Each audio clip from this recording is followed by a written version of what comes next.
Magandang buhay! Sa video na ito ay tuturuan ko kayo about multiplication of monomial by another polynomial. Simulan natin dito sa example number 1. So, imumultiply natin itong si 2x times x plus 5. So, simulan natin sa pagmultiply dito kay 2x times x. So, ito yun. Nilagyan natin ng arrow. 2x times x. Lagay ko lang dito. 2x times x. And then plus. Next naman, multiply naman natin itong si 2x times 5. So, lagay lang natin dito, 2x times 5. Next, multiply natin itong 2x times x. So, 2 times meron ditong invisible na 1. 2 times 1 is equal to 2. And then, copy natin itong x.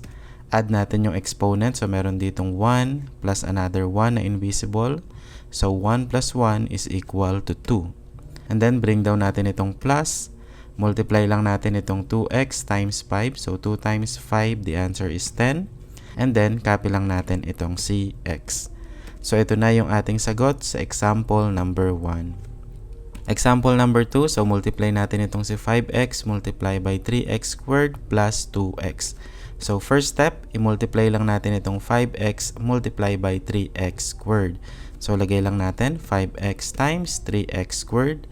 And then, plus multiply naman natin itong si 5x multiply by 2x. So, lagay lang natin dito, 5x times 2x.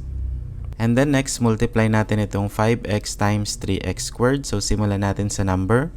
So, 5 times 3, the answer is 15.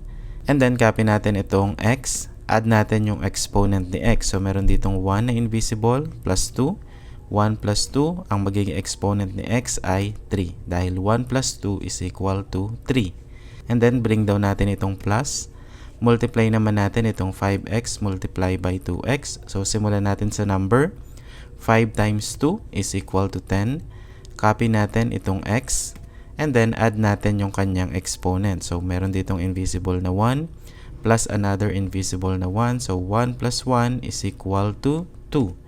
So, ang exponent ni x ay 2. So, ito na yung ating sagot, 15x raised to 3 plus 10x squared. Next, sagutan naman natin itong example number 3. So, imumultiply natin itong 2xy dito sa 3x squared y plus 4x. So, first step, imultiply muna natin itong 2xy multiply by 3x squared y. So, lagay lang muna natin dito, 2xy multiply by 3x squared y. So, itong dalawa yun. And then plus, multiply naman natin itong 2x squared at 4x. So, lagyan lang natin ng arrow. 2x squared plus 4x. Lagay lang natin dito. 2x squared times 4x. And then, multiply natin itong dalawa. So, simulan natin sa number. 2 times 3. Ang sagot ay 6. And then, copy natin yung x. Add natin yung exponent ni x. So, meron ditong 1 na invisible plus 2. 1 plus 2 is equal to 3 para sa exponent ni x. And then, copy natin si y. Add natin yung exponent ni y. So, meron ditong 1 na invisible plus 1 na invisible. 1 plus 1. The answer is 2. And then, bring down natin itong plus. Multiply naman natin itong 2xy times 4x. So, simulan natin sa number. 2 times 4, the answer is 8. Copy natin si x. And then, add natin yung exponent ni x. So, meron ditong 1 plus another 1. 1 plus 1 is equal to 2. And then, bring down lang natin itong si y. So, ito na yung ating sagot sa example number 3. Dito naman tayo sa example number 4. So, imumultiply natin itong si negative 3x dito kay 4x minus 2y plus 8. So, simulan lang natin dito kay negative 3x multiply by 4x. So, lagay lang natin dito, negative 3x times 4x plus, multiply naman natin itong si negative 3x multiply by negative 2y. So, lagay lang natin, negative 3x times negative 2y. Plus, multiply naman natin itong pangatlo, negative 3x times 8. So, lagay lang natin, negative 3x times 8. And then, multiply natin.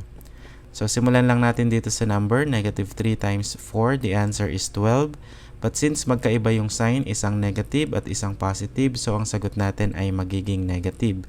So, the answer is negative 12.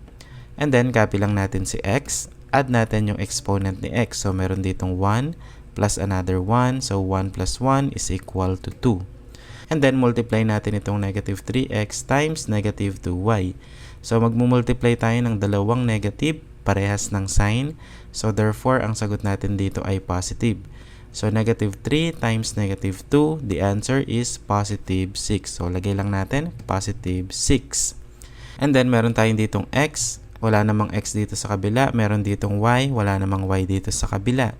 So, ang gawin lang natin, kopyahin na lang natin. So, lagay natin x, y. So, wala tayong idadagdag kay x. Wala din tayong idadagdag kay y. And then, multiply naman natin itong dalawang nasa dulo. Simulan natin sa number. So, we have negative 3 times 8. So, magkaiba yung sign. So, negative yung magiging sagot natin. Negative 3 times 8, the answer is negative 24. So, lagay lang natin, negative 24. And then, copy lang natin itong si x. So, ito na yung ating sagot sa example number 4. Last example, sagutan natin itong example number 5. So, imumultiply natin itong nasa labas dito sa tatlong nasa loob. So, simulan natin dito sa a squared b raised to 3c times 2ab. So, lagay lang natin dito yung dalawa na yun. Itong nasa labas, saka itong 2ab. Ito rin yun. Then, plus, multiply naman natin itong nasa labas dito sa nasa gitna. So, lagay lang natin itong nasa labas dito. And then, multiply by negative 4ac. So, lagay natin negative 4ac. Plus, multiply naman natin itong nasa labas. Multiply dito sa number 8. So, copy lang natin ito dito. And then, lagay natin yung number 8 sa dulo. And then, multiply na natin. So, simulan natin dito sa unang dalawa. So, multiply lang muna natin yung number. Meron ditong invisible na 1. So, 1 times 2, the answer is 2. Copy natin yung a. And then, add natin yung exponent ni a. So, merong 2. Merong invisible na 1 dito. So, 2 plus 1, the answer is 3. And then, copy lang natin si b. Meron ditong 3 na exponent at merong 1 na exponent yung b. So, 3 plus 1, the answer is 4. And then, merong c dito. Wala namang c dito sa kabila. So, copy lang natin yung isang c. And then, multiply lang natin itong invisible na 1 times negative 4. So, multiplication ng magkaibang sign, isang positive, isang negative. So, therefore, ang sagot natin ay negative. And then, 1 times 4, the answer is negative 4. And then, copy lang natin itong si a.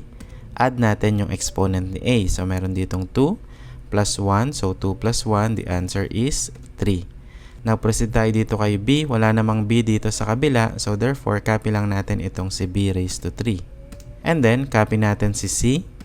Add natin yung exponent ni c. So, meron ditong 1 plus another 1. So, 1 plus 1 is equal to 2. And then, multiply naman natin itong huling dalawa. So, meron ditong invisible na 1 times 8. 1 times 8 is equal to positive 8. So, lagay lang natin positive 8.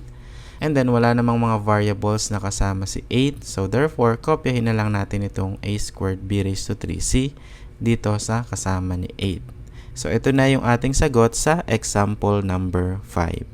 So, yun lang. Sana ay nakatulong sa inyo itong maikling tutorial na ito. Kung nagustuhan ninyo yung video, pakiclick naman yung like button at mag-subscribe na rin kayo for more tutorials like this. Yun lang. Maraming salamat.